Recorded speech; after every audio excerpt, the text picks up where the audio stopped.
Welcome to Abuse Exposed, a podcast about the secret of abuse.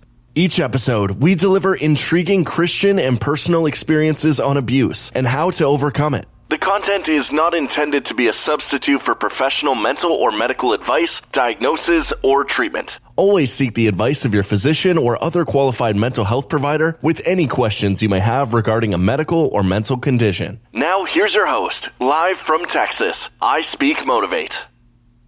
Hello. This is ISpeakMotivate, and this is episode 8 of the Abuse Exposed podcast. Now, yesterday was the end of the Trials of Gabriel Fernandez series. So, I just want to thank you guys for being so supportive. We have 130 downloads, and the podcast just started on March 3rd. That was the first day of the premiere.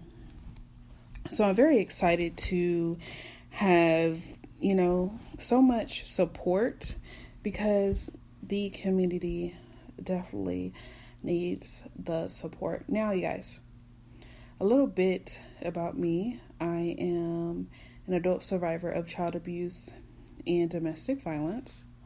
So I really wanted to create a space where, as victims, survivors, and thrivers, and even inquirers, to have a place where they can be educated about what is abuse and then how to overcome it.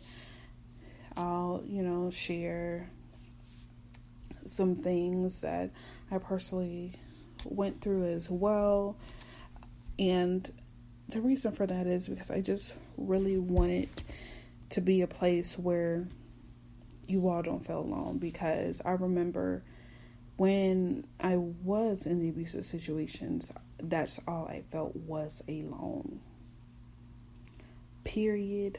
Point blank. I felt alone.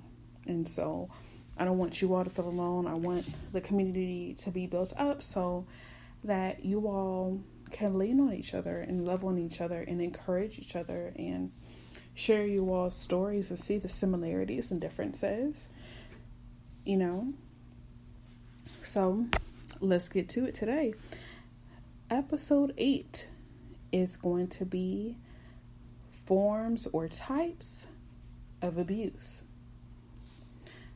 Now, usually people in the media, they regularly just promote the physical and sexual abuse. Most of the time. That is literally what is on the taglines and headlines.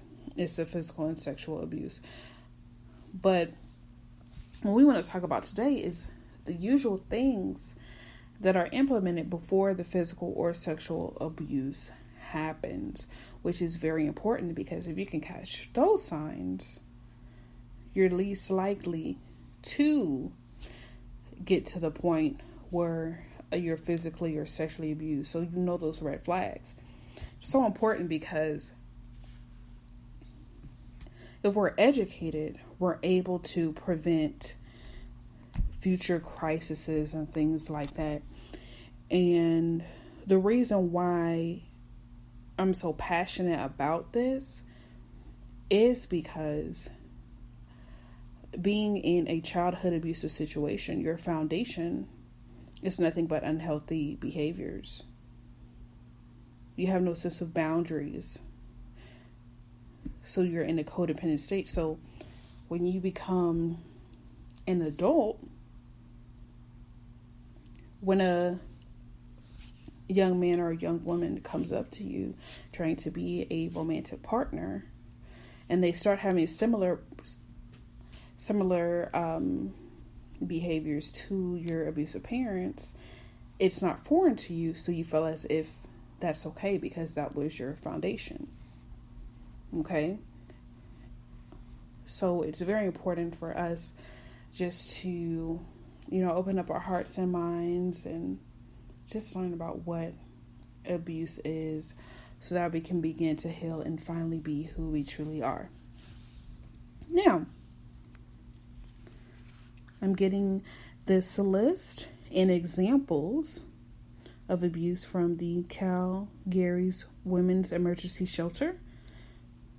I found that online, so if you guys want to have something written, look on their website. It's very informative, and it'll be able to assist if it's you, if you want to review it and kind of count what's happening to you, put a check by what's happening to you currently or what you're seeing in someone else's relationship or whatever, It's just a great resource, or just as an educational tool to share that, okay? So the first one is emotional, verbal, and psychological abuse. This name-calling, belittling, constantly criticizing, screaming, mocking, putting down family and friends, threatening them about the children. For example, telling them that they will lose custody, saying that they will leave town with the children, demanding household chores such as dinner, housework, laundry, and they must be done in the way that the abuser wants, abusing or neglecting children and not allowing them to intervene, not speaking to them for days at a time, using their lack of rights to control them, threatening to get them deported if they're an immigrant, threatening to kick them out of the house with nothing if it is common law. Ending a discussion and making decisions without them, and telling them that they are a bad mother, stalking, harassing, following them around town, showing up where the victim will be, watching them at home through the windows, making them feel as if they're going crazy. And again, this is how it almost starts to physical and sexual. Because actually what comes before this, and we're going to talk about, the abuse cycle and, how it goes in the beginning, and deeper in another episode. But usually there is a love bombing stage in which you've met your Prince Charming, you've met your queen, they're so sweet, and they're saying they can't live without you, you're the best person they ever met, you're beautiful, you're gorgeous, you're so handsome, you're intelligent, everybody else before you were stupid to have lost you, and this, that, and the other. And they'll probably compare you to their exes because, my exes were crazy and they were not nearly as beautiful as you, which is definitely a red flag, because why would you at that comparison there, So always look out for that, because they're doing a smear campaign on their ex to make them seem as if they were crazy when they were truly crazy. I mean, there are some people that have crazy exes, okay?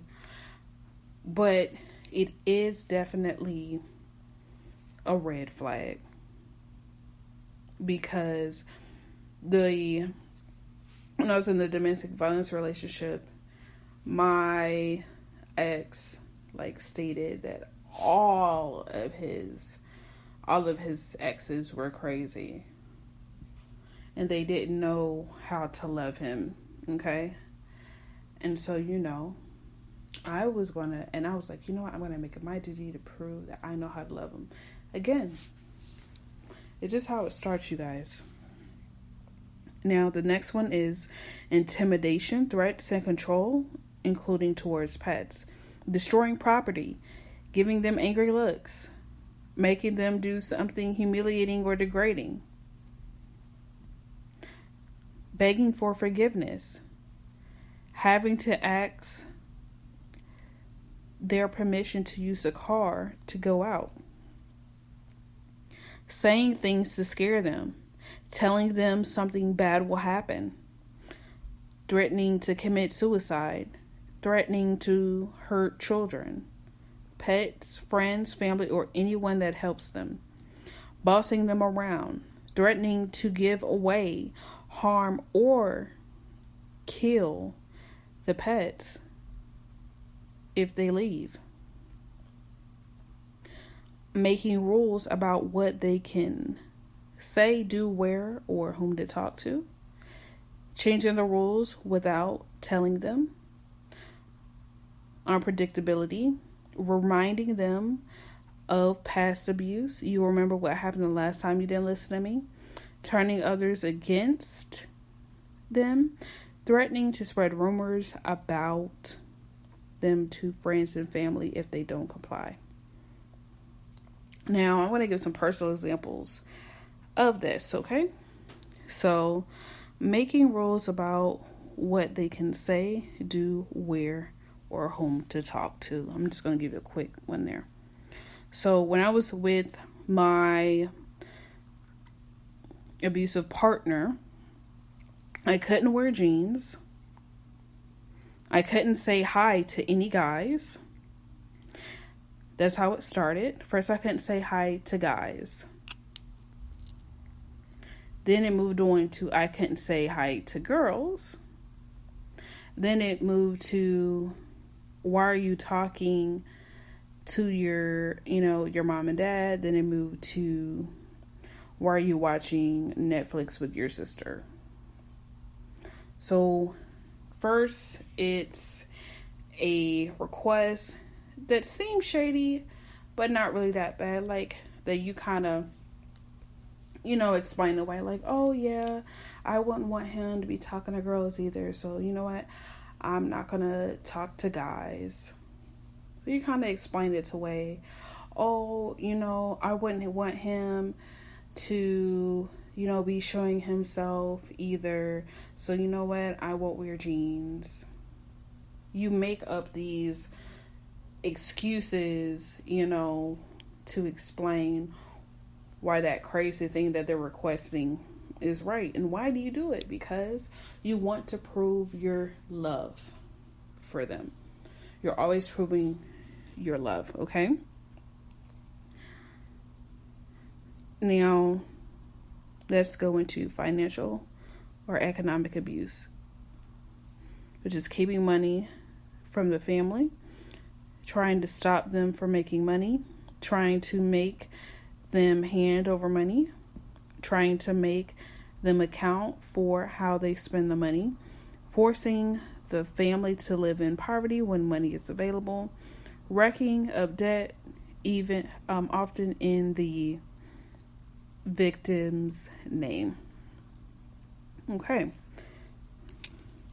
So when it comes to this, personally, I wasn't allowed to get any type of job because my family, that dynamic there during that time did not want me to be independent at all because they wanted to maintain control. So I was not allowed to get a job at all. Okay? I wasn't allowed to drive. Okay? At all. Now here's another thing.